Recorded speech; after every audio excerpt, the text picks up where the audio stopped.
Iran के supreme leader ने भारतीय मुस्लिमों पर दिया बयान। MEA की 2 टूक पहले अपने गिरेबान में झांके।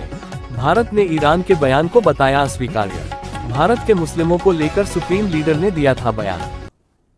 Syed Ali Hussain Khamenei, supreme leader of Iran, ने यह बोला है कि साहब मुसलमानों के ऊपर बड़ी तशद्दुद हो रही है, बड़ा टॉर्चर हो रहा है, उनके ऊपर बड़ा जुल्म हो रहा है, और उनके ऊपर जो जुल्म हो रहा है वो गाजा में जुल्म हो रहा है, वो म्यांमार में जुल्म हो रहा है, और भारत में भी जुल्म हो रहा है।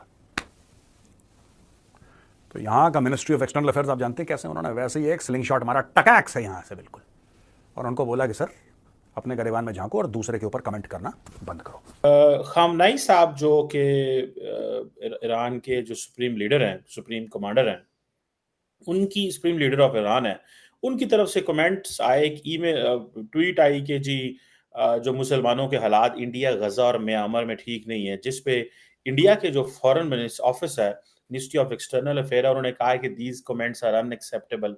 मसला ये है कि जो आयतुल्लाह खामेनी हैं, उन्होंने एक स्टेटमेंट दी है कि जब तक हम उस वक्त तक सही मुसलमान नहीं हो सकते कि हम म्यांमार, गाज़ा और इंडिया में मुसलमानों की जो हालत है हम उसको देखें और उनकी जो वहाँ पर सफरिंग्स हैं उसके ऊपर बात ना करें।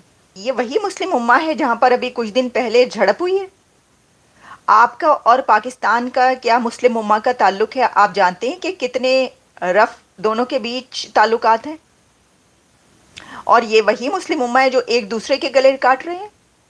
ये वही उन्हीं मुसलमानों की बात कर रहे हैं खामेनी के जो एक दूसरे के ऊपर बमबारी कर रहे हैं। तू मर रहा, मुसलमान मर रहा, सिख मर, ये मुसलमान इस्लाम के ठेके, इनको फर्क पड़ रहा है। अगर इनमें 2% की औकात होती है, चीन को बोलते कि बेटा 15 लाख मुसलमानों को तुमने जेल में डाला है, उइगर मुसलमानों को। पूरे आलम इस्लाम 57 मुस्लिम कंट्रीज हैं, किसी की जबान पे चाइना का नाम नहीं आता। जय हिंद दोस्तों, वो मुस्लिम देश पता नहीं कौन सा मुल्क के भारत के बारे में कमेंट कर देते हैं, जिनकी पॉपुलेशन 95%, 90%, 92%, 99% मुस्लिम है। उनके देश में तो अल्पसंख्यक बचे नहीं है, और वो कमेंट करते हैं कि भारत में अल्पसंख्यक सेफ नहीं है। वो कहते हैं भारत में मुस्लिम पे जुल्म हो रहा है। अभी ईरान के ही सुप्रीम लीडर खामेनी, क्या नाम है उनका अजीब सा, वो बोल रहे हैं कि भारत में मुस्लिमों पे जुल्म हो रहा है गजा और म्यांमार की तरह।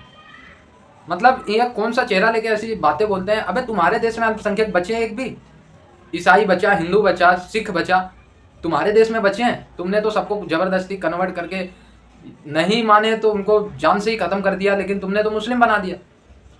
ठीक है, यहाँ मुस्लिम की पॉपुलेशन भी बढ़ रही है। 1947 से हिंदू घट गए, मुस्लिम बढ़ गए पॉपुलेशन परसेंटेज में, लेकिन फिर भी भाई इनको दुख हो रहा है कि मुस्लिम पे जुल्म हो रहा है। आज कौन सा ऐसा मुस्लिम फैमिली है जिनके 4 बच्चे नहीं हो एक माता के? बता दो भाई।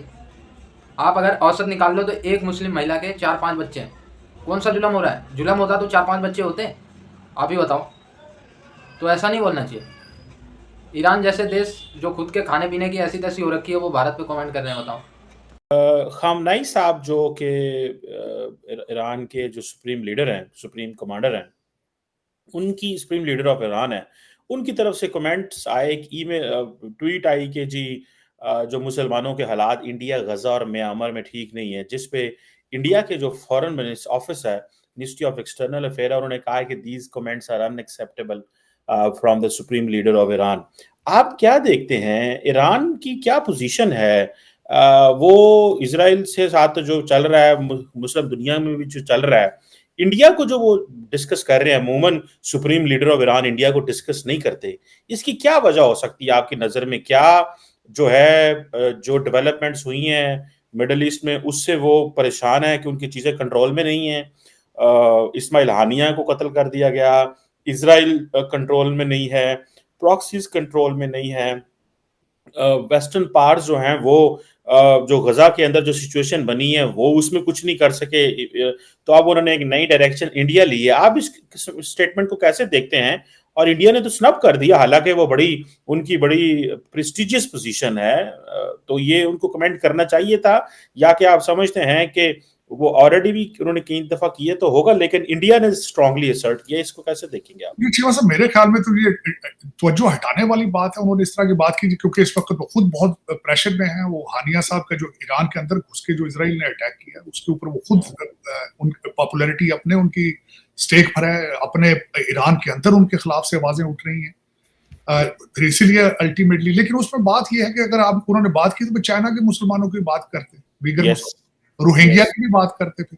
दूसरा चीमा साहब, जो मैं हमेशा ये कहता हूं कि 2 बिलियन मुसलमान है, वो जहां भी हैं अबतर हालात में हैं, अबतर हालात।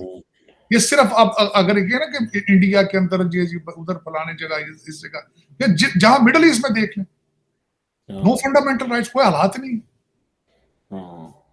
और 42,000 गाजा के बंदे मारे जा चुके हैं, दुनिया सारी खामोश होकर ना देख रही, सारी दुनिया खामोश होकर देख रही। तो दर हकीकत सिर्फ अगर एक को बात करना कि इंडिया के मुसलमान, कश्मीर के मुसलमान, लेकिन मुसलमान ये बताएं जहां जहां भी हैं उनके हालात खराब है, और किस वजह से? लीडरशिप के फुकदान की वजह से। तालीम से दूरी चीमा साहब, तालीम से दूरी और लीडरशिप लालची। हर इस्लामिक कंट्री की लीडरशिप आप देख लें, लालच, करप्शन से आप लदे बैठे। आप जो जिस मुसलमान का हाथ पड़ रहा है वो पैसे उठा के लंदन भाग रहा है, लंदन। आप गौर करके देख लें, आप गौर इनकी प्रॉपर्टियां देखें। लंदन, इंग्लैंड के अंदर मेरे ख्याल ब्रिटिशों के पास तो प्रॉपर्टी रही वो सारी तो पाकिस्तानी और अरबियों ने ले ली सारी। तो ब्रिटिश तुम सारे भाग भाग के ऑस्ट्रेलिया और कनाडा शिफ्ट हो रहे हैं।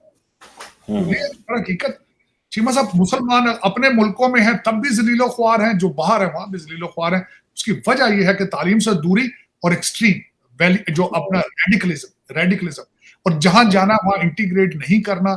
मैंने अब अमेरिका में रहना है, मैंने जाना कोई यही मरना है, लेकिन यह कि मैं इनके खिलाफ बैड माउथ करता अच्छा नहीं लगता। मुझे चाहिए कि इनके साथ इंटीग्रेट करूं, इनसे कुछ लर्न करने की कोशिश करूं। ज्यादातर मुसलमान नफरत में, दूसरे लोगों के, दूसरे मजाहिब के साथ नफरत में उस लेवल तक जा चुके हैं कि हमारे लर्निंग कैपेसिटीज, एबिलिटीज बंद हो चुकी हैं। Syed Ali Hussain Khamenei, supreme leader of Iran, ने यह बोला है कि साहब मुसलमानों के ऊपर बड़ी तशद्दुद हो रही है, बड़ा टॉर्चर हो रहा है, उनके ऊपर बड़ा जुल्म हो रहा है, और उनके ऊपर जो जुल्म हो रहा है वो गाजा में जुल्म हो रहा है, वो म्यांमार में जुल्म हो रहा है, और भारत में भी जुल्म हो रहा है। तो यहां का मिनिस्ट्री ऑफ एक्सटर्नल अफेयर्स आप जानते हैं कैसे, उन्होंने वैसे ही एक स्लिंग शॉट मारा, टकैक से यहां से बिल्कुल, और उनको बोला कि सर अपने गरिबान में झांको और दूसरे के ऊपर कमेंट करना बंद करो। ठीक है, चाइना में 3 साल के बच्चे को जेल में डाल दिया। क्या नाम है तुम्हारा? मोहम्मद नाम है, चलो जेल में। दही बहुत खाता है यार मुसलमान, इसको जेल, दही खाने के चक्कर, दही बैन कर दिया था भाइयों ने। अगर मैं गलत बोल रहा हूं तो आप जाके चेक करिए। जो इमाम है, बड़े बड़े मौलवी इमाम है, उनसे बोला कि क्या हराम है इस्लाम में, क्या हराम है इस्लाम में? बोला साहब सुअर खाना हराम है, नाच गाना हराम है। पहले बोला कि इसको शराब पिलाओ, शराब भी हराम होगी, हाँ जनाब, शराब पिलाओ, इसको सुअर खिलाओ, फिर इसको नचवाओ। ये फोटोग्राफ देखो, डांसिंग इमाम्स। आप भाई साहब जाइए जरा गूगल पे, और गूगल पे डालिए डांसिंग इमाम, इमेज सर्च करिए, आपको मिल जाएगा। चाइनीज ने पहले मुसलमानों के इमामों को शराब पिलाई, सुअर का गोश्त खिलाया, उसके बाद नचवाया। बोला जो तीनों चीजें हराम है तुम तीनों करोगे और अगले 10 मिनट में करोगे बेटा। यह जुल्म नजर नहीं आ रहा किसी को, नहीं बोलेंगे, बिके हुए ये लोग, लेकिन फिर वो बात नहीं है दोस्तों। ये देखो मैं आपको बताता हूं बात क्या है। जब 370-35 से हटा दिया, बोला कि we are concerned about Muslim situation in Kashmir, we have good relations with India, but we expect the Indian government to adopt a just policy toward. अबे हट पागल का बच्चा। फिर यह कहता है कि मुसलमान दुनिया है, खुलेआम यमन के, बहरीन के, कश्मीर के लोगों को सपोर्ट करे। अच्छा, ये भौंकता रहता बीच बीच में, लेकिन ये इंटेलिजेंट भौंकने वाला, ये दिमाग से पैदल मत समझिएगा इसको, ठीक है ना।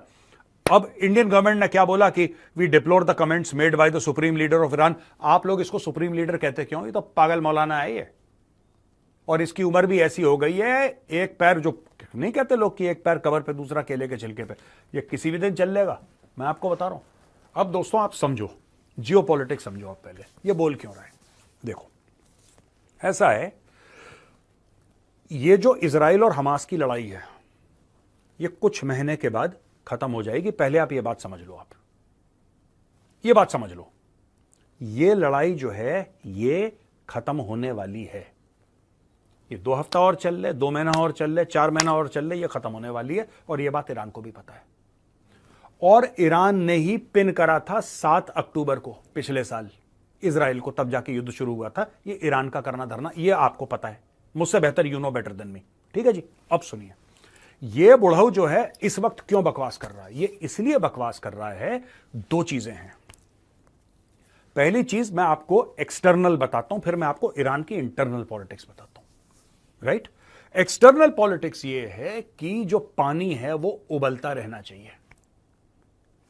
याद रखिएगा, पानी जो है वो उबलता रहना चाहिए, हल्का हल्का सिमरिंग, वो पूरा उबाल नहीं कि बड़े बड़े बुलबुले आ रहे हैं। एक सिमरिंग होता है ना, हल्के हल्के बुलबुले आते हैं पानी में, उस लेवल पे टेम्परेचर उबलता रहना चाहिए, तभी ईरान को फायदा है।